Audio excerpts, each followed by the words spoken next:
O Senhor esteja convosco. Ele está no meio de nós. Proclamação do Evangelho de Jesus Cristo, segundo Mateus. Glória a vós, Senhor. Naquele tempo, quando Jesus entrou em Cafarnaum, um oficial romano aproximou-se dele, suplicando: Senhor, o meu empregado está de cama lá em casa, sofrendo terrivelmente com uma paralisia. Jesus respondeu: Vou curá-lo. O oficial disse: Senhor, eu não sou digno de que entres na minha casa. Dize uma só palavra e o meu empregado ficará curado. Pois eu também sou subordinado e tenho soldados debaixo de minhas ordens, e digo a um: vai, e ele vai, e ao outro: vem, e ele vem.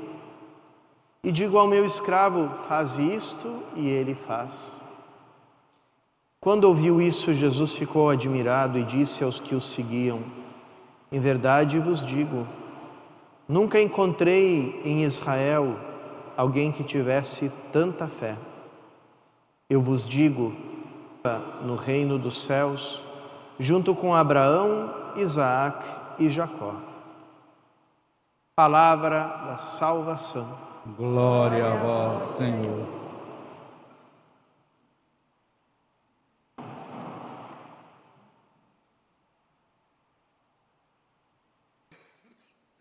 Queridos irmãos e irmãs, já é anunciado nesse trecho, Jesus tem a fé do romano, do homem pagão, do centurião, do soldado romano.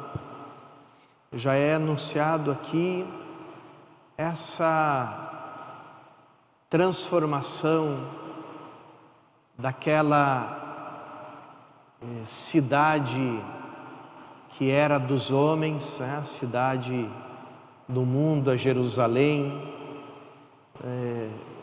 na imagem de uma outra Jerusalém, de uma outra cidade, de uma cidade que abrange o mundo inteiro e que é construída justamente em cima desse alicerce da fé, desse fundamento da fé. E assim, desde que a gente recebeu a fé em Cristo, a gente lê todas as passagens da Bíblia, do Antigo Testamento, que falam de Jerusalém, que falam do Monte Sião, que falam da Cidade Santa, e a gente entende que ali está sendo dita, está sendo expressada aquilo que é uma imagem da igreja, essa cidade invisível que fica no mundo inteiro e que é construída em cima justamente dessa fé e desse amor que não tem fronteiras, já não pertencem só a um povo, a uma raça, a uma cultura, mas é algo acessível a todos. Todo aquele que se aproxima da fé, recebe o batismo, ali encontra a salvação e passa a ser um cidadão dessa cidade de Deus, dessa Jerusalém celeste, que não tem limite, não tem confim. A outra cidade que, na reflexão de Santo Agostinho, além da cidade de Deus, é a cidade dos homens.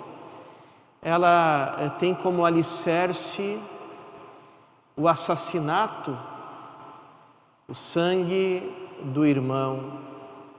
É interessante que Santo Agostinho, na sua obra A Cidade de Deus, ele emparelha duas histórias, aquela de Caim e Abel e aquela antiga lenda da fundação de Roma, que também envolve dois irmãos, como Caim e Abel, que eram Rômulo e Remo. E tanto na história de Caim e Abel, sabemos que Caim mata Abel e ele e os seus descendentes vão formar aquilo que é o mundo da cidade. De fato, os filhos de Caim, os seus netos, todos vão adquirir aquelas profissões que são próprias da cidade. E Rômulo e Remo, Rômulo mata o seu irmão Remo e dá à cidade recém-fundada o seu próprio nome, por isso ela se chama Roma, cidade de Rômulo. Tanto um como o outro derramam na terra, no chão, o sangue do seu irmão. E Santo Agostinho diz, é disso que é feita a cidade dos homens. Ela tem como alicerce o sangue do irmão assassinado. Porque a filosofia dela, o pensamento dela é sempre o da ganância, daquele de eu vou prevalecer, custe o que custar, e doa a quem doer, e ali ficam sepultados no meio desse caminho da ambição, os nossos irmãos, que acabam se tornando como esse alicerce no qual o ser humano ergue a sua cidade. Por isso é que, irmãos e irmãs, sempre que a gente lê a Bíblia, a gente encontra um grande grito dirigido a Deus, para que venha dele, venha da graça dele, a transformação do mundo. E sempre que a Bíblia fala do mundo novo, ele nunca é o resultado do esforço humano, ele é sempre resultado da graça de Deus, do presente de Deus.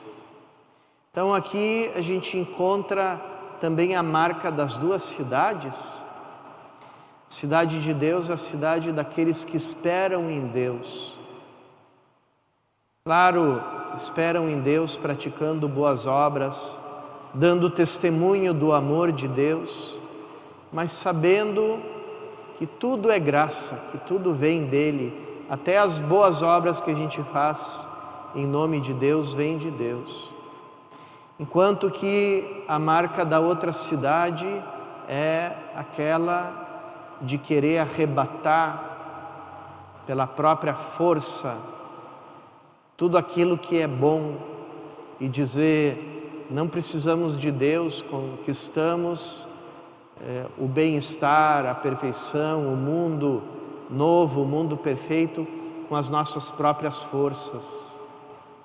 E é ali que a gente encontra, durante toda a história, esses projetos de autossalvação do ser humano, que sempre terminam num tremendo fracasso, porque se a salvação viesse de nós, se o ser humano pudesse salvar a si mesmo, Deus não teria tido necessidade de enviar o seu Filho Jesus Cristo ao mundo como nosso Salvador.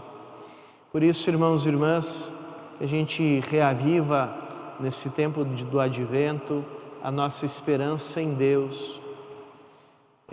Ali a gente renuncia a toda forma de autossalvação, e autossalvação em todas as suas formas, na forma pessoal, na forma comunitária, também na forma social, na forma política, toda tentativa de autossalvação, e colocamos a nossa esperança em Deus, sempre fazendo boas obras, que as nossas boas obras mantenham nosso coração aberto à esperança e sempre preparado para a salvação que vem de Deus.